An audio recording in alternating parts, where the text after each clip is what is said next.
நாட்டு மக்களிடமிருந்து கொள்ளையடிக்கப்பட்ட அனைத்து செல்வங்களும் மீட்கப்படும் என்கின்றார் அமைச்சர் வசந்த சமரசிங்க.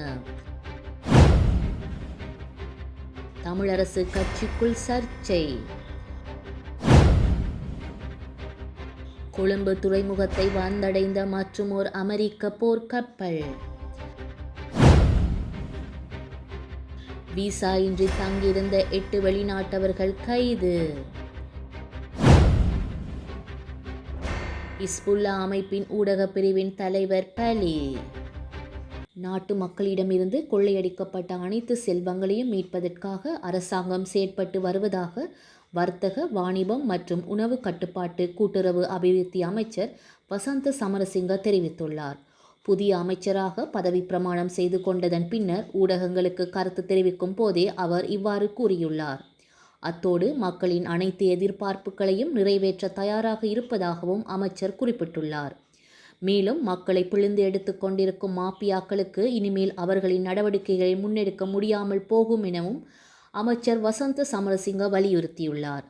அதனைத் தொடர்ந்து எதிர்காலத்தில் மக்கள் குறைந்த விலையிலும் தட்டுப்பாடு இன்றி பொருட்களையும் வாங்கக்கூடிய சந்தை உருவாகும் என்றும் அவர் நம்பிக்கை வெளியிட்டுள்ளார். இலங்கை தமிழரசு கட்சியின் தேசிய பட்டியல் நியமனம் மீள பெறப்பட வேண்டும் என அக்கட்சியின் அம்பாறை மாவட்ட கிளையின் முக்கியஸ்தர் கிருஷ்ணபிள்ளை ஜெயசிறில் கோரிக்கை விடுத்துள்ளார்.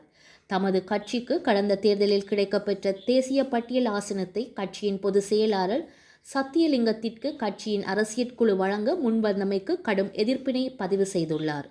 கடந்த தேர்தலில் பின்னடைவுகளை சந்தித்த போதும் தமிழரசு கட்சியின் உட்கட்சி விவகாரங்களின் தொடரும் பிரச்சினைகளால் அக்கட்சிக்கு வாக்களித்த கிழக்கு மாகாண வாக்காளர்கள் உட்பட பலரும் அதிருப்திக்கு உள்ளாகியுள்ளனர். அத்தோடு தமிழரசு கட்சியின் உறுப்பினர்கள் பலரும் தேசிய பட்டியல் தொடர்பில் பகிரங்கமாக கருத்துக்களை வெளியிட்டு வருகின்றமை குறிப்பிடத்தக்கது. அரசு மற்றும் தனியார் பாடசாலைகளுக்கான 3ஆம் தவணைக்கான 2ஆம் கட்ட கல்வி நடவடிக்கைகளை ஆரம்பிப்பதற்கான கால அட்டவணையை கல்வி அமைச்சு அறிவித்துள்ளது. அதன்படி 3ஆம் தவணைக்கான முதல் கட்டம் 2024ஆம் ஆண்டு நவம்பர் 22ஆம் திகதியுடன் முடிவடைகின்றது. பாடசாலைகளுக்கான விடுமுறை எதிர்வரும் நவம்பர் 23ஆம் திகதி முதல் ஜனவரி 1ஆம் திகதி வரை வழங்கப்பட்டுள்ளது.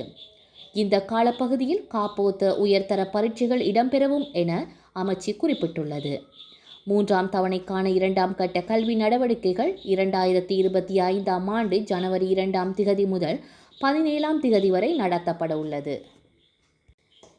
அமெரிக்க கடற்படைக்கு சொந்தமான மற்றுமொரு போர்க்கப்பல் திங்கட்கிழமை கொழும்பு துறைமுகத்தை வந்தடைந்துள்ளது. சேவை மற்றும் வழங்கல் தேவைகளை பூர்த்தி செய்வதற்காக வருகை தந்த USS ஸ்ப்ரூன்ஸ் கப்பல் இலங்கை கடற்படை மரபுகளுக்கு ஏற்ப வரவேற்கப்பட்டது. கொழும்பு துறைமுகத்தில் நங்கூரமிடப்பட்டுள்ள ஏவுகணை எதிர்ப்பு வகை கப்பலான இது 160 மீட்டர் நீளமுடையதாகும். 334 பணியாளர்களை கொண்டுள்ள இக்கப்பலின் கேப்டனாக தாமஸ் அடம்ஸ் செயற்பட்டு வருகின்றார். விசா இன்றி நாட்டில் தங்கியிருந்த 8 வெளிநாட்டவர்கள் கட்டுநாயக்க பகுதியில் வைத்து கைது செய்யப்பட்டுள்ளனர். போலீஸ் அவசர தொலைபேசி இலக்கத்திற்கு கிடைக்கப்பெற்ற முறைப்பாடுகளுக்கு அமைய மேற்கொள்ளப்பட்ட தேடுதலின் போது குறித்த வெளிநாட்டவர்கள் கைது செய்யப்பட்டுள்ளனர். கைதான அனைவரும் பங்களாதேஷ் பிரஜைகள் என போலீசார் தெரிவித்துள்ளனர். சம்பவம் தொடர்பான விசாரணைகளை கட்டுநாயக்க போலீசார் மேற்கொண்டு வருகின்றனர். வரலாற்றில் இன்று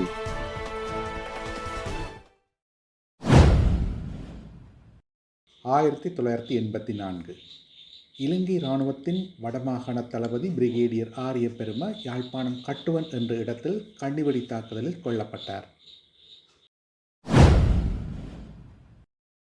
1984 மெக்சிகோ நகரில் எண்ணெய் குதங்களில் ஏற்பட்ட பெரும் வெடிப்புகளினால் ஏற்பட்ட தீ விபத்தில் சிக்கி 500 பேர் உயிரிழந்தனர். 1991 தமிழீழ காவல்துறை நிறுவப்பட்டது. 2013 பெய்ரூத்தில் ஈரானிய தூதரகத்தில் மேற்கொள்ளப்பட்ட இரட்டை தற்கொலை குண்டு தாக்குதலில் 23 பேர் கொல்லப்பட்டனர். 160 பேர் காயமடைந்தனர்.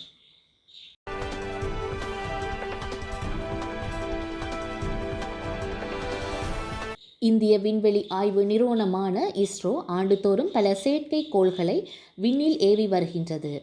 ஸ்ரீஹரிகோட்டாவில் உள்ள விண்வெளி ஆய்வு மையத்தில் இருந்து ராக்கெட்கள் மூலம் செயற்கைக்கோள்கள் விண்ணில் ஏவப்பட்டு வந்தன. அதேவேளை தனியார் நிறுவனங்களின் ராக்கெட்டுகள் மூலமும் செயற்கைக்கோள்களை ஏவும் முயற்சியில் இஸ்ரோ இறங்கியுள்ளது. அந்த வகையில் உலகில் பெரும் பணக்காரர்களில் ஒருவரான அமெரிக்காவை சேர்ந்த எலான் மாஸ்க் ஸ்பேஸ் எக்ஸ் நிறுவனத்தை நடத்தி வருகிறார். அந்த நிறுவனத்திற்கு சொந்தமான ராக்கெட் மூலம் இந்தியா விண்வெளி ஆய்வு நிறுவனம் இஸ்ரோ செயற்கைக்கோளை விண்ணில் ஏவியுள்ளது.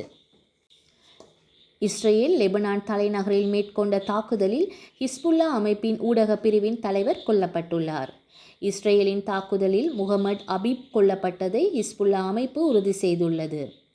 மக்கள் நெரிசலாக வாழும் ரஸ் அல் நபா பகுதியில் பாத் அரசியல் கட்சியின் தலைமையகம் மீது இஸ்ரேல் மேற்கொண்ட தாக்குதலின் போதே அவர் இவ்வாறு கொல்லப்பட்டுள்ளார். இந்த தாக்குதலில் 4 கொல்லப்பட்டதை லெபனானின் சுகாதார அமைச்சு உறுதி செய்துள்ளது. கொல்லப்பட்ட ஊடக பிரிவு தலைவர் கடந்த திங்கட்கிழமை பெய்ரூட்டில் செய்தியாளர் மாநாட்டை நடத்தியிருந்தார். இந்த தாக்குதலில் சிரியாவின் பாத் கட்சியின் லெபனான் கிளையின் அலுவலகம் முற்றாக அளிக்கப்பட்டுள்ளதாக தகவல்கள் வெளியாகியுள்ளன.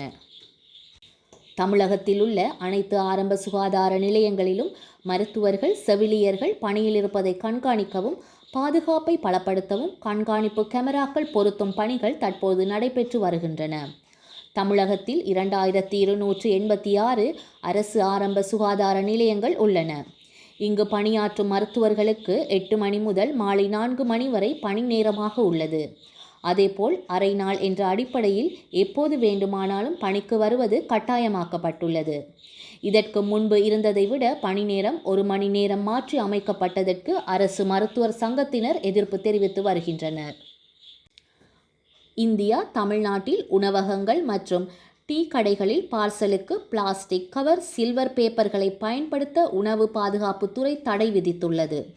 பிளாஸ்டிக் பேப்பர் கவர்கள், சில்வர் ஃபாயில் கவர் போன்றவற்றில் உணவுகளை கட்டி கொடுத்தால் முதல் முறை பிடிப்பவர்களுக்கு ரூபாய் 5000 அபராதம் விதிக்கப்படும் என்றும், தடையை மீறினால் உணவு பாதுகாப்புத்துறை சட்டப்படி கடை உரிமம் ரத்து செய்யப்படும் என்றும் எச்சரிக்கை விடுக்கப்பட்டுள்ளது. செய்திகளை உடனுக்குடன் தெரிந்து கொள்ள உடனே சப்ஸ்கிரைப் செய்து பெல் பட்டனை கிளிக் பண்ணவும். மேலதிக செய்திகளை தமிழ்தாய் இணையதளத்தில் பார்வையிடலாம்.